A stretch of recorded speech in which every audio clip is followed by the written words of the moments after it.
smells so good. Damon saw many wolves lose themselves once they found their mates. It happened with his beta, Caden, the moment he met Maya. Caden always acted carefree, with an edge and eagerness for adventure. But once Maya entered the picture, Caden's whole world shifted, and she became the center of his everything. Damon and Caden grew up together. Damon knew Caden would never betray him, but he felt confident that if Caden ever needed to pick between his loyalty to Damon and infatuation with Maya, Damon would be left hanging. Would Damon allow his world to change because of one girl? That wouldn't happen. No way. He would fight this off. Damon decided to shower. Just the thought of Marcy touching him made him feel dirty, and he needed to wash it off.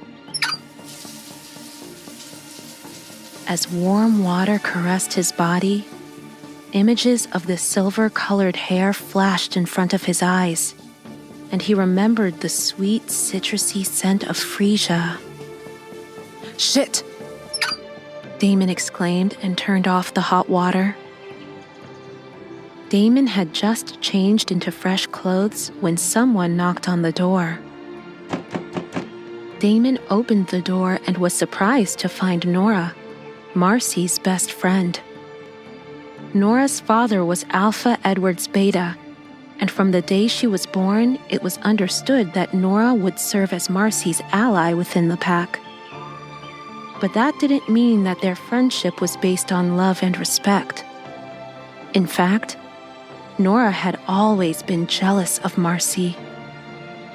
And now she was smiling seductively at Alpha Damon, the man Marcy was supposed to be marrying soon. "Alpha Damon, Alpha Edward and Beta Raymond returned, and Alpha Edward is waiting in the study," Nora told Damon sweetly. "He said that you can join him anytime it works for you. I'm here to show you the way." Damon frowned. Yes, Alpha Edward, Marcy. That's why he was at the Red Moon Pack, to try to make nice with his longtime rival pack. Not to follow around some girl who smelled of freesia. "I'm ready now. Please, lead the way." Nora swallowed her disappointment that Damon didn't invite her into his room. She smiled politely and gestured to her left. When her father said he would inform Alpha Damon that Alpha Edward was waiting for him, Nora offered to deliver the message instead of her father. Nora hoped that Damon would say he would see Alpha Edward later, and then she would offer to wait in his room, and then... the possibilities. In the study, Marcy's father greeted Damon. "Alpha Damon, I hope your trip went well and that so far things are in order. I apologize for not welcoming you personally when you arrived, but I had urgent matters to take care of. I'm sure you understand." "Of course," Damon responded with a straight face. Yes, he understood that this showed how Alpha Edward disrespected him. Damon knew very well what Alpha Edward thought of him, and knew that he hadn't personally greeted Damon as a show of power. "How was your trip?" Alpha Edward asked innocently. But Damon was in no mood to exchange meaningless pleasantries. "Trip went fine. Your wife showed us to our rooms, and lunch satisfied us. Your daughter expressed interest in us getting to know each other better, but I wanted to talk to you first." "Talk to me? About what?" "About what you want." Damon got right to the point. Alpha Edward chuckled awkwardly. "I want my daughter to have a good husband and to receive proper care. You are available and fulfill all the criteria. At the same time, Marcy is a beautiful young lady who has all the skills to be a remarkable Luna. Did you expect something else? Damon narrowed his eyes. When you put it that way, it sounds like you're not getting anything out of it. What would I be getting? Once you and Marcy marry, she will live with you. I only hope that you will let her visit us occasionally. Of course, I would love to visit as well, but managing my pack and training James keeps me busy, and I don't have much free time. Maybe I will visit more often when James takes over.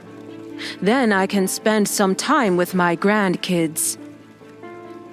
Damon clenched his teeth in irritation. How could this old fart say he was too busy to visit? Yet he'd requested that Damon stay with him for a few days? Shameless. Damon stood up from the chair and stuffed his hands in his jeans pockets. Alpha Edward, we will leave tomorrow. Until then, think about all the conditions you want to attach to me being close to Marcy. I want to know all parts of the deal before I agree to anything. And I am not a man who changes conditions on the fly. If you try to reach for anything that's mine, there will be consequences. Alpha Edward stood, a menacing look on his face. Are you threatening me? Damon smiled threateningly. Just do as I say, and you won't have to find out.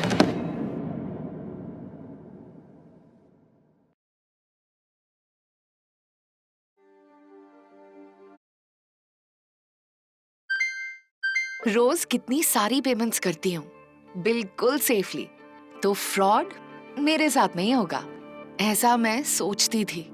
फिर एक दिन एक गलती की और पूरा bank account खाली। अपने पैसे सेफ रखिए। Daily payments Airtel payments bank के सेफ सेकंड अकाउंट से कीजिए ताकि मेन अकाउंट सुरक्षित रहे। आज ही एयरटेल थैंक्स ऐप से अकाउंट खोलें।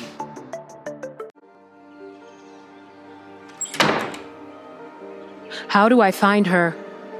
Damon asked his wolf as soon as he stepped out of Alpha Edward's study. He was talking, of course, about the freesia-scented girl with silver hair. Follow your nose, his wolf replied.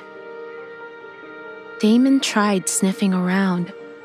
He went to the main floor, second floor, and nothing. He wondered if the girl even existed, or if he'd imagined her. As an alpha, Damon's senses surpassed those of a regular werewolf, yet he couldn't pick up her scent. This confused him. His wolf told him the girl was his mate, but she'd run off. Shouldn't mates feel attracted to each other? Stupid, Damon's wolf growled. What do you think she should do when you had Miss Barbie between your legs? Did you expect her to jump into your arms happily? Damn it, I forgot about that. He really had. The moment his eyes landed on the girl, Marcy had become irrelevant. Why do I even care about her? Damon mused. I've never chased a woman before. What do you mean? His wolf responded with obvious disapproval. It's clear this woman is different from the others. How is she different? For starters, she's not latching on to you. The moon goddess paired you up with her for a reason. Don't do anything stupid until you find out what that reason is. You can't deny yourself this. Damon was quiet. So far, he considered most women a nuisance. Not because he thought he would fall for one of them, but because they seemed needy, whiny, and eager to use him for their own gain. Worst of all, they seemed convinced he would fall for them. And this was his mate. If he stayed close to her, he would fall for her. Completely. She would manipulate him, and he would happily do cartwheels every time she felt like watching a circus. Wasn't that dangerous? Damon decided to leave these thoughts for later. Or maybe forever. The best thing to do was focus. He'd come here for a reason. Once he completed his task, he would leave and forget he'd ever seen that silver-colored hair and those big, violet doe eyes. To keep himself busy, Damon grabbed his laptop and started working. As a busy alpha, something always required his attention.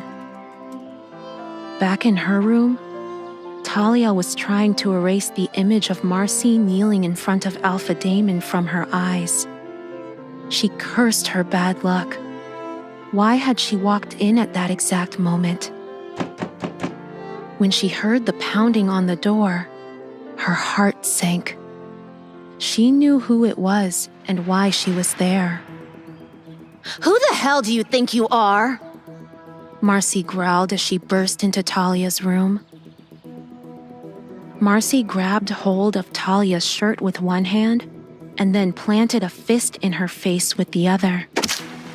Talia cried out in pain and fell to the floor. You must think you're so clever spying on me and Alpha Damon like that. When I am Luna, you will feel the full breadth of my power! Marcy screamed at Talia. Air blasted out of her lungs as Marcy's kicks landed against her ribcage, again and again, merciless and sharp. Talia tried to breathe, but the world blurred. Fight back! Sylvie roared inside her, wild and fierce. Get up! Don't let her do this! Another kick. Pain lit up Talia's ribs like fire. A strangled cry escaped her. Marcy finally stopped, chest heaving with exertion. She stared down at Talia with disgust. Don't ever cross me again! She spat, then stomped out, slamming the door. Silence. Talia remained on the floor, trembling, pain pulsing in every bone. She wanted to scream, to cry, to disappear. She was so tired of hurting, of being prey, of waking up every day wondering what new humiliation waited. Stand up, Sylvie urged softly now, but still urgent. You are the daughter of the moon goddess. You are meant for more.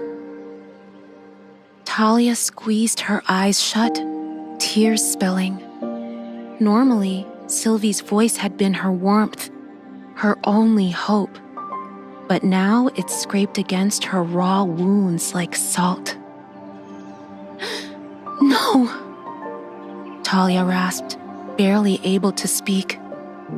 Just stop. Sylvie hesitated. Talia. Stop lying to me! Talia's voice cracked as something broke inside her. I'm not special. I'm not blessed. I'm not the moon goddess's anything! Sylvie's shock echoed through their bond. I know you are hurting, but you don't believe that. I don't believe you! Ever since you came, nothing got better. It only got harder. I'm still their punching bag. I always will be. Talia choked on a sob. You keep whispering promises that never come true. You make it hurt worse. Silence followed, wounded and heavy. Talia, please, don't do this. I am your wolf. I am you. No. Talia's voice came out like ash. I don't want you. I don't want your hope. I don't want your lies. Talia shook, body and soul aching. Just go. Leave me alone. Sylvie sounded like she was coming apart. You don't mean that. You are my other half. Without me. Talia's voice rose, breaking. I said go! Get out! I banish you! The air changed. Something ancient and sacred shuddered inside her chest. Sylvie gasped, a sound that tore through Talia's throat, raw and terrified. A pulse quickened inside of Talia, like something ripping free of her soul. Then silence. A cold, hollow silence that rang louder than screams. Talia's heart dropped into a void. Sylvie? No answer. Sylvie? Sylvie! She reached inward where Sylvie's warmth had always been, only to find a cold, empty space, like a door slammed shut, locked, gone. Her wolf was gone. The weight of that truth crushed her harder than Marcy's blows ever could. Talia curled on the floor, shaking. She had told the only being who ever believed in her to disappear. Now she had nothing. No voice, no hope, no one. Just a silent room and the echo of her own breathing as she realized she was truly, utterly alone.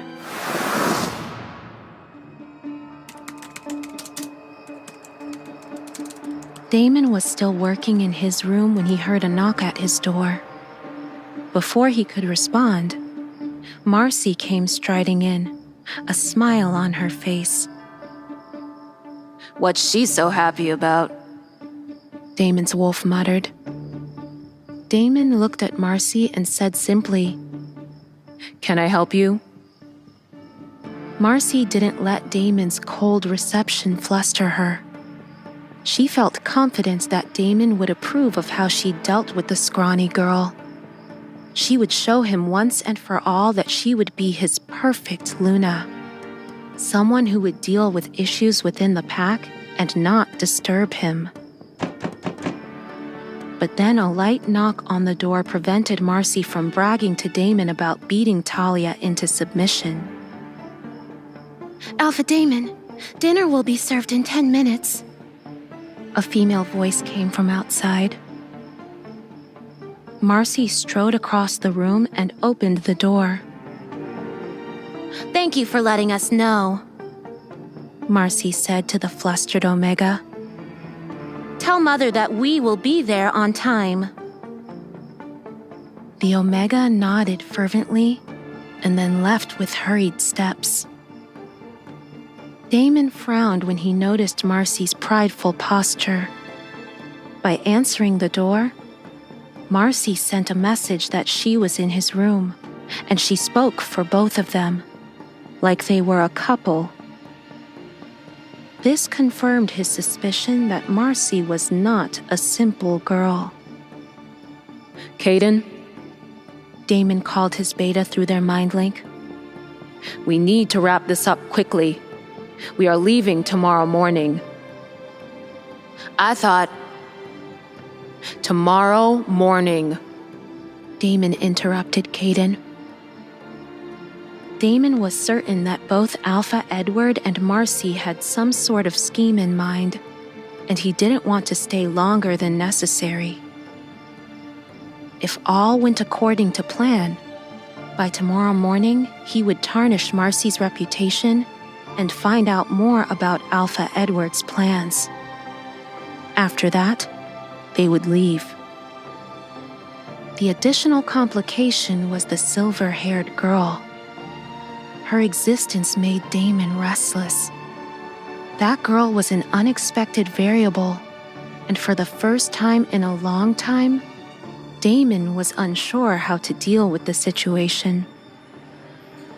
Dinner resembled lunch, with the addition of Alpha Edward, his 17-year-old son James, and Beta Raymond at the table.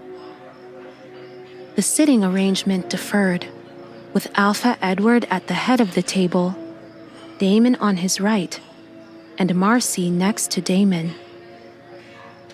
What happened? Maya asked Damon through the mind link. Why do you think that something happened? Damon responded with a question. Because Marcy is talking to you and you are not acknowledging her presence. Maya responded. Damon realized she was right.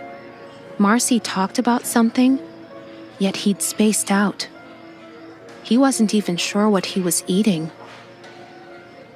Damon forced himself to focus.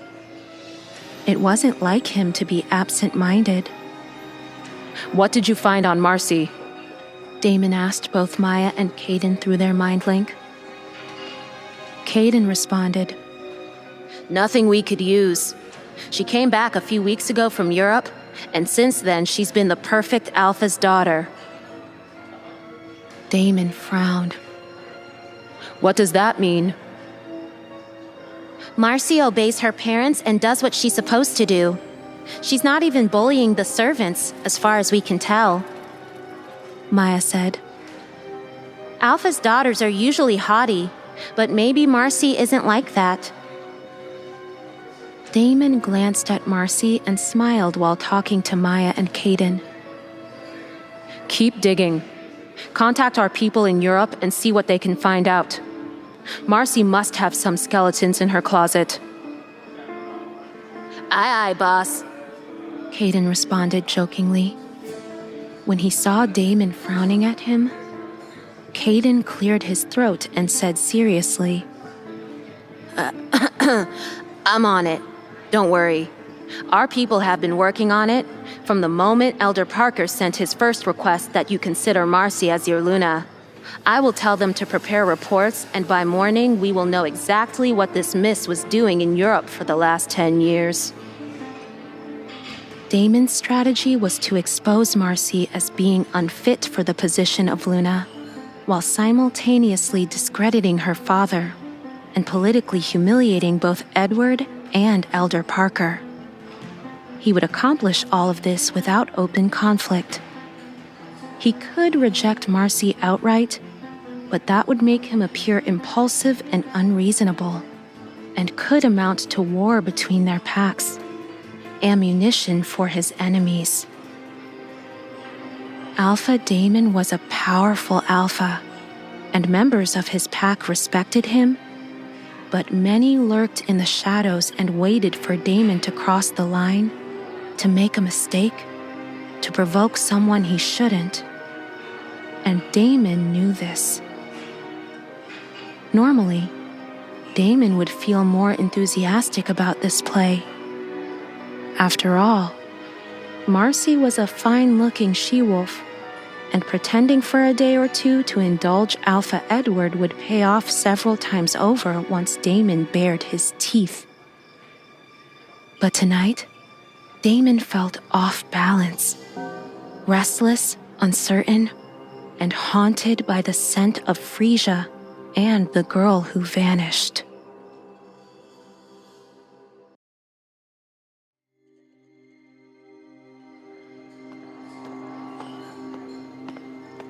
After dinner, the group gathered in the living room where servants walked around quietly serving drinks and desserts. A sense of formality lingered behind the light chatter among the guests.